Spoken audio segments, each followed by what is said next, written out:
Howdy, Cowboys Nation. It's time to gear up and immerse yourself in the excitement on Cowboys News TV. Grab your favorite jersey, snag your go-to snack, and settle into the comfiest spot on the couch. Get ready for a thrilling exploration of the latest and greatest events surrounding America's team. This isn't just your typical sports update. It's a full-fledged expedition into the heart and soul of the Dallas Cowboys. Expect twists, turns, and a touch of that authentic Texas charm to keep you thoroughly entertained. So, before we plunge into the gridiron drama, do us a solid. Wrangle that subscribe button. Subscribing isn't just a simple click. It's your pass to join us on this epic journey. Help us reach the impressive milestone of 7,000 subscribers. Lasso that subscribe button, ring the notification bell, and let's kick off this football fiesta with enthusiasm. Cowboys Nation, your support means the world to us, so let's thrive and relish the ride. Well, buckle up, folks, because the Dallas Cowboys drama is hitting harder than a Texas tornado. The news is in, and it's got fans like Dan Devine from New York City grabbing their hats and riding off into the sunset of fandom. Picture this, despite the Cowboys' playoff disaster, where the Green Bay Packers gave them a 27-0 whooping in the first half, Jerry Jones decides to keep Mike McCarthy as head coach.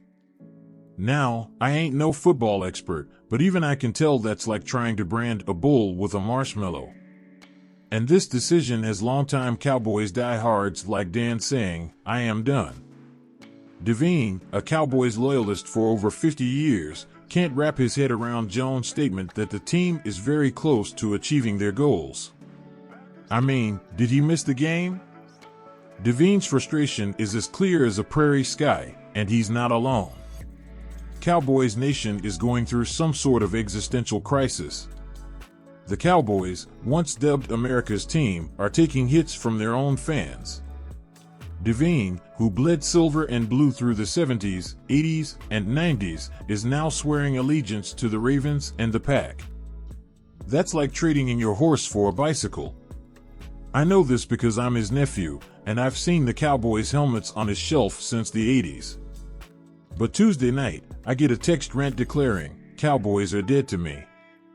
Ravens my new favorite team, followed by the Pack." Uncle Dan has thrown in the towel, and it's got the family in a state of shock. For Michelle, Dan's wife of 30 years, it's a piece of him that's slipping away. The Cowboys were a big part of their life, from the highs of AT&T Stadium visits to the lows of Dan shouting for help during a particularly painful loss. So, is Dan really serious about this breakup with the Cowboys? When I called him up to check, he wasn't budging. "I just throw my hands up," he says. "The ownership doesn't care about the fans. Why should I care so much?" His Cowboys jerseys are rolled up on the floor, and it's like a Western movie where the hero rides off into the sunset, leaving a piece of himself behind. We're left wondering if Thanksgiving at Dan's house will ever be the same. No more loud cheers for the boys, no more hopes of a Super Bowl run. As Dan puts it, they can go 15-0, and they'll SHT the bed in week 16 or 17 or the first week of the playoffs. Cowboys Nation, it looks like we've hit a rough patch, and the question remains, can the Cowboys win back fans like Dan, or is this breakup for good? Stay tuned, folks, 'cause the drama in Dallas ain't over. Cowboys Nation, buckle up, 'cause we've got some news that'll make your spurs jingle. This bombshell just dropped, and it's got everyone in the Lone Star State raising an eyebrow. Y'all ready for this? It's official, confirmed, and it hit us like a tumbleweed in a Texas storm.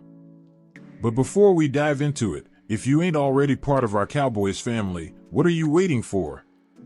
Hit that subscribe button faster than a cowboy on a bull, and don't forget to wrangle that notification bell. We're on a trail to 7,000 subscribers, and we want you in our posse for the ride. Now, let's talk about the twist that caught us off guard.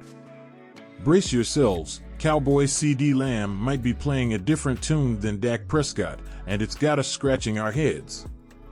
Who would have thought, right? It's like finding a cactus in the desert. This dynamic duo, Prescott and CeeDee CeeDee Lamb's nickname, in case you didn't know, have been tearing up the league this season. But hold your horses. In the playoff opener against the Packers, things went south faster than a tumbleweed in a dust storm. Final score? 48-32, ouch. Prescott and Lamb? They were like a country song out of sync. Lamb's stats were solid, no doubt, 9 receptions for 110 yards. But most of those catches felt like last-chance saloon moments when we were trailing on the scoreboard. First half? CeeDee Lamb might as well have been napping in a rocking chair. One catch just before the 2-minute warning in the second quarter? Come on, son. Cordo had 18 targets, but only 1 reception. That's like roping a calf and missing the pin. Frustration was in the air, and it wasn't just the dust. Picture this: Prescott throws, Lamb misses, Savage intercepts, and the Packers extend the lead to 27-0. Y'all, it was like a country two-step gone wrong. In a post-game chat, Cordo owned up, saying we all draw conclusions every day. No finger-pointing, just a cowboy hat tip to both sides admitting they could have done better. But here's the kicker, it doesn't end here. There's more to this story, and we're on it like a cowboy on a 6-shooter. So, don't ride off into the sunset just yet. Hit that subscribe button, ride with us, and let's uncover the next chapter together. This is Cowboys News TV, where the news hits harder than a bull ride at the rodeo. Now, hold onto your cowboy hats, because here's the lowdown. The bombshell has been confirmed, and it's got our star player, Cowboys CeeDee Lamb, dancing to a different tune than Dak Prescott. Yeah, you heard it right. It's like a country song with a twist that's got us all humming. What in tarnation? Picture this: the playoffs kick off against the Packers, and it's supposed to be our moment to shine. Well, it turned out to be a wild rodeo, but not the good kind. Final score? 48-32, and that's a scorecard that's harder to swallow than a shot of sarsaparilla. Prescott and Lamb? Normally, they're a duo smoother than a Texas two-step, but not this time.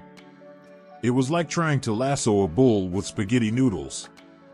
Lamb's numbers looked good on paper, 9 receptions for 110 yards, but most of those catches came when we were in the last-chance saloon, trailing on the scoreboard.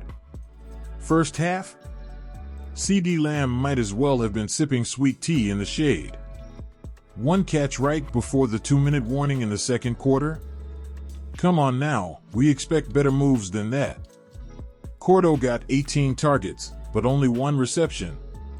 It's like trying to catch lightning in a bottle. Prescott and Lamb were out of sync, and you could feel the frustration in the air. One attempt looked like a tumbleweed catching Cordo by surprise, while another was a clear miss by Prescott.